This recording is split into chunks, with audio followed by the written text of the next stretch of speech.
Hello. Hello, नमस्कार। तो कैसे हैं आप सभी का स्वागत है, स्वागत है, स्वागत है। कहाँ पे स्वागत है वो मैं आपको दिखा देता हूँ कहाँ पे स्वागत है। तो आपका स्वागत है क्लास 10वीं के अंदर और मैथ्स के अंदर और और प्रश्नावली नंबर 9.1 के अंदर और सवाल नंबर 8 के अंदर। ठीक है, 4 जगह आपका स्वागत है। पहली, दूसरी, तीसरी, चौथी, 4 जगह क्या है आपका स्वागत। तो कैसे हैं आप? उम्मीद करता हूँ मस्त होंगे और ज़बरदस्त होंगे। ठीक है, ज़बरदस्त नहीं है तो कोई बात नहीं, सवाल देखने के बाद आप ज़बरदस्त हो जाएंगे। तो सबसे पहले हमारा काम क्या होता है? सवाल को पढ़ना। सबसे पहला हमारा जो धर्म है वो है सवाल को पढ़ना। तो सवाल पढ़ते हैं। एक पेडेस्टल। पेडेस्टल क्या होता है मैं आपको बता देता हूँ। पेडेस्टल कोई स्टैंड होता है, स्टैंड। ठीक है, मूर्ति रखने का स्टैंड है, उसके ऊपर मूर्ति रखी हुई है। अरे भाई, स्टैंड नहीं समझते क्या? कोई भी बना दिया, कोई पेडेस्टल है, इसके ऊपर कोई मीनार लगा दी, स्टैंड। ठीक है, किसी भी चीज का स्टैंड हो सकता है। तो मूर्ति का जो स्टैंड होता है उसको पेडेस्टल बोलते हैं। तो भाई इसने क्या बोला, एक पेडेस्टल के शिखर पर, तो एक पेडेस्टल बनाते भाई। ये हमारी भूमि है, हमारी धरती माता। ठीक है, इसके ऊपर एक पेडेस्टल लगा हुआ है। लो भाई, ये पेडेस्टल है। ये क्या है? पेडेस्टल, मूर्ति का स्टैंड। पेडेस्टल के शिखर पर, तो ये पेडेस्टल का शिखर है भाई, और ये पेडेस्टल का पाद बिंदु है, तल। ठीक है, तो शिखर पर 1.6 मीटर मूर्ति लगी हुई है। ये भाई मूर्ति लगा देते हैं, मूर्ति। ये मूर्ति है भाई, मूर्ति का चित्र नहीं बनाया मैंने, आप समझ जाना मूर्ति है। हमें तो सवाल का उत्तर निकालना है ना, मूर्ति का चित्र बनाने थोड़ी बैठेंगे यहाँ पे। तो ये मूर्ति है। क्या है? मूर्ति। ये भैया 1.6 मीटर की मूर्ति है। ठीक है, और इसने क्या बोला, भूमि के एक बिंदु से, भूमि के एक बिंदु से, भूमि के एक बिंदु से मूर्ति के शिखर का यूनियन कोण। मूर्ति का शिखर, ये भाई मूर्ति का शिखर। तो मूर्ति के शिखर को देखेगा ये, तो यूनियन कोण 60 डिग्री बनेगा। ठीक है, और उसी बिंदु से पेडेस्टल के शिखर का यूनियन कोण, और इसी बिंदु से पेडेस्टल का शिखर, पेडेस्टल का शिखर यूनियन कोण 45 डिग्री बनेगा। भाई पेडेस्टल का शिखर बोल दो या मूर्ति का तल बोल दो, बात तो एक ही है। बात तो एक ही है ना। पेडेस्टल की ऊंचाई ज्ञात करनी है। पेडेस्टल की ऊंचाई, तो मान लेते हैं भाई पेडेस्टल की ऊंचाई है h।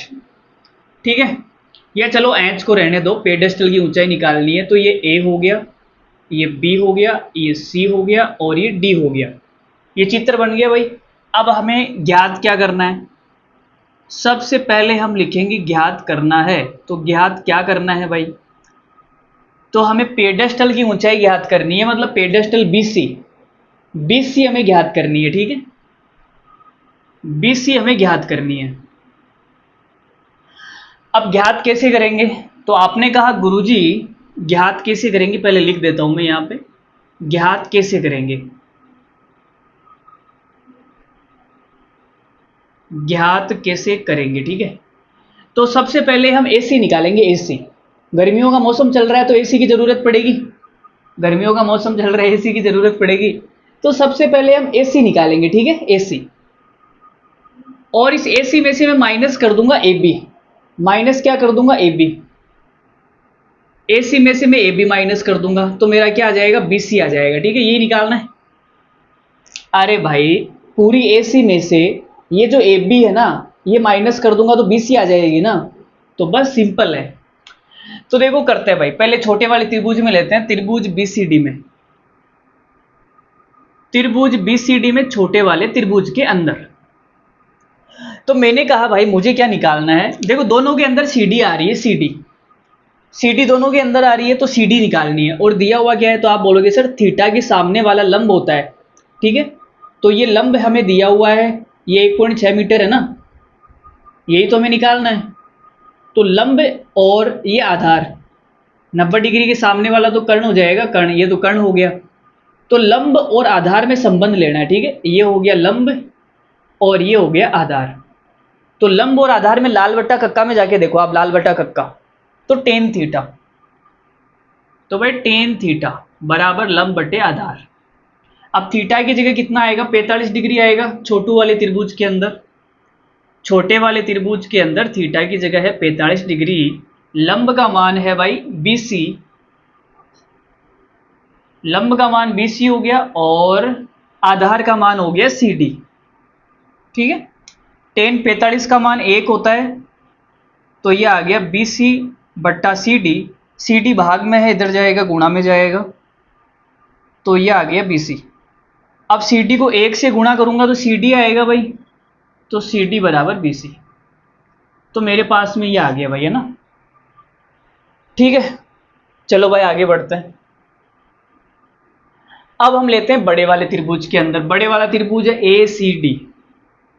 बड़े वाले त्रिभुज के अंदर ACD में, ACD बड़े वाले त्रिभुज के अंदर, तो हमें देखो आधार दोनों के अंदर आएगा और सामने वाला लंब हमें निकालना है, लंब और आधार।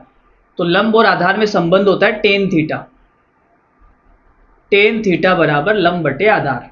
थीटा की जगह बड़े वाले त्रिभुज में 60 डिग्री आएगा, तो यह आएगा 60 डिग्री। लंब कितना है, तो आप बोलोगे सर लंब है AC। बड़े वाले त्रिभुज में लंब कितना है AC, और आधार कितना है, आधार बड़े वाले में CD। ठीक है, यहां तक कोई दिक्कत नहीं होनी चाहिए। आगे बढ़ते हैं। तो टेन 60 का मान होता है √3 बराबर AC बट्टा CD। यहां तक कोई दिक्कत है क्या किसी को, इतना बता दो भाई। ये जो CD है ना, भाग में है, इधर गुणा में आ जाएगा। CD भाग में है, इधर गुणा में आएगा। ये √3 CD बराबर AC।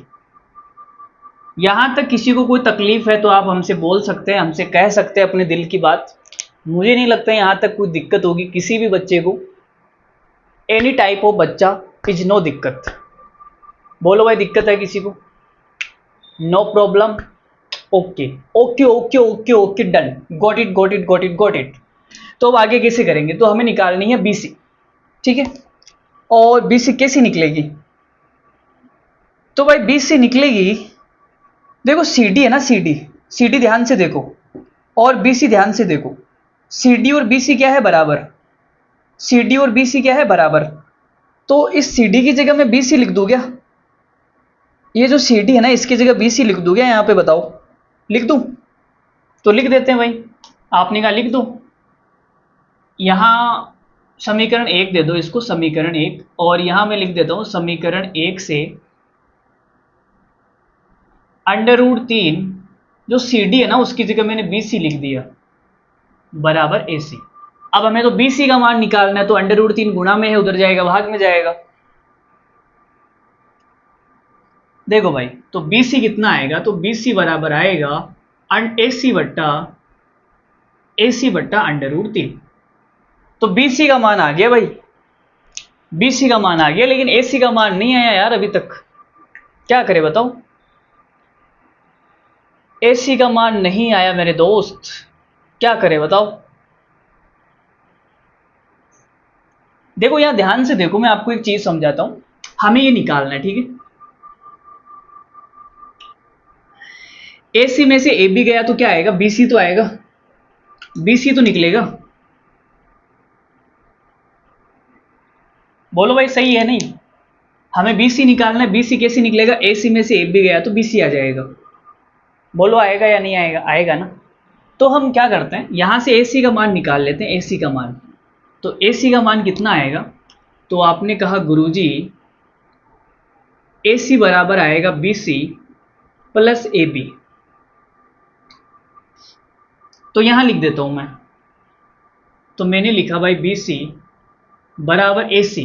AC की जगह मैंने क्या लिख दिया, BC plus AB, BC plus AB, BC plus AB, BC plus AB बटे में है √3। ठीक है,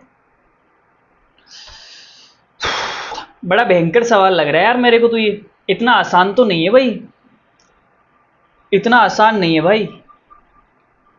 तो आगे करता हूं, यहां पे BC बराबर कितना आ गया, BC बराबर आ गया BC बी सी बराबर बी सी। देखो ये अंडर रूट 3 दोनों के नीचे है, तो मैं अलग अलग कर दूं क्या इसको? अंडर रूट 3 को मैंने क्या कर दिया, अलग अलग कर दिया। अरे भाई वापस में लस वाली जोड़ करूंगा, वापस में बट्टे वाली जोड़ करूंगा तो अंडर रूट 3 लस आएगा, वापस जुड़ जाएगा। अलग अलग कर दिया ना मैंने, वापस एलसीएम लेके जोड़ोगे तो यही आएगा ना, अलग अलग लिख दिया। अब अलग अलग क्यों लिखा, क्योंकि हमें बीसी को एक साइड में ले जाना है, बीसी का मान निकालना है ना। अब ए बी का मान कितना है, तो आपने कहा गुरुजी ए बी का मान तो सवाल में दिया हुआ है 1.6 मीटर। ठीक है, अब इसको इधर ले आते हैं, तो ये भाई B C minus B C बट्टा अंडर रूट 3 बराबर आ गया 1.6 बट्टा अंडर रूट 3। प्लस का था, इधर आया तो माइनस का हो गया। अब भाई जगह थोड़ी साफ करनी पड़ेगी यार, एक बार लिख लो, इतना लिख लो, फिर आगे थोड़ा सा करते हैं इसको। ठीक है, एक बार लिख लो इसको, फिर आगे चलते हैं। एक बार आप क्या करो, इसको लिख लो, फिर आगे चलते हैं। देखो भाई आगे चलते हैं, मिटा दे।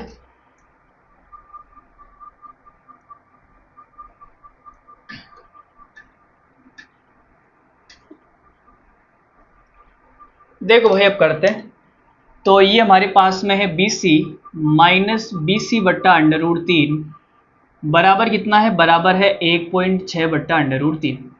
जिसके नीचे कुछ नहीं होता उसके नीचे एक होता है, तो लस से कितना आएगा, लस से आएगा अंडर रूट 3। एक का भाग इसमें जाएगा, ऊपर वाले से गुणा करेंगे तो ये आएगा under root 3 B C minus एक बार भाग जाएगा बी सी बराबर आएगा 1.6 बट्टा अंडर रूट 3। अब ये अंडर रूट 3 देखो, अंडर रूट 3 से अंडर रूट 3 कट जाएगा। ठीक है, अंडर रूट 3 से अंडर रूट 3 कट जाएगा, कट गया। अब बी सी कॉमन आ गया भाई, यहाँ पे बी सी कॉमन आएगा तो क्या बचेगा, अंडर रूट 3 -1 बराबर है 1.6।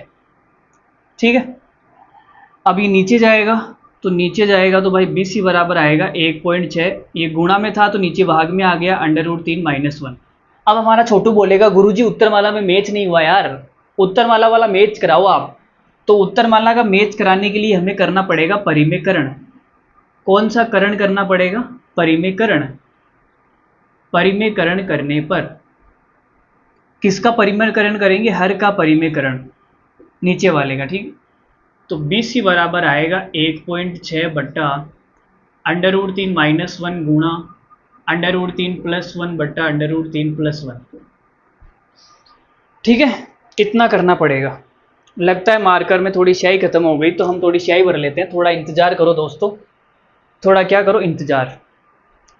आपका इंतजार करना पड़ेगा, क्यों किसी को इंतजार आप करवाते हो। इंतजार करवाना बहुत ही गंदी बात है, लेकिन मैं क्या करूं, इंतजार तो करना पड़ेगा। देखो भाई आ जाओ, तो हमने कहा भाई परिमेयकरण कर दिया। परिमेयकरण 9th क्लास में आपने सीखा होगा, माइनस है तो प्लस वाली से ऊपर नीचे गुणा करते हैं। ठीक है, तो यहाँ पे एक फॉर्मूला लग जाएगा, फॉर्मूला है a माइनस बी, एक बार प्लस और एक बार माइनस, ये होता है a square minus B square. ठीक है, तो ये क्या होगा, बी सी बराबर 1.6 अंडर रूट 3 +1 बट्टा ए का स्क्वायर माइनस बी का स्क्वायर, तो ये आएगा अंडर रूट 3 का स्क्वायर -1 का स्क्वायर। ठीक है, ये फॉर्मूला लगा दिया हमने, है ना। तो बी सी बराबर आ गया 1.6 अंडर रूट 3 +1 बट्टा, देखो स्क्वायर से अंडर रूट कट जाएगा तो ये आएगा 3 -1। ठीक है, तो भाई बी सी बराबर आएगा 1.6 अंडर रूट 3 +1 बट्टा 3 में से एक गया 2, तो फाइनली जो बी सी है वो कितना आ गया, 2 से कटेगा, कितनी बार कटेगा, 8 दूनी 16, 0.8 बार कटेगा। तो ये उत्तरमाला का आंसर मैच हो गया भाई, उत्तरमाला में आप मिला सकते हो। बी सी का मान आएगा 0.8 कोष्टक के अंदर अंडर रूट 3 +1। तो ये सवाल बड़ा ही बेकार सवाल था, इतना लंबा हो गया भाई, 15 मिनट का वीडियो बन गया यार छोटू यार, 15 मिनट में एक सवाल, मतलब चलो कोई बात नहीं, अब अच्छा समझाया हमने। ठीक है, समझ में नहीं आया तो बता देना कमेंट करके, पैसे आपके घर भिजवा देंगे। तो मिलते हैं अगली वीडियो में, तब तक के लिए धन्यवाद, thank you very much, bye bye tata, bye bye tata, thank you very much.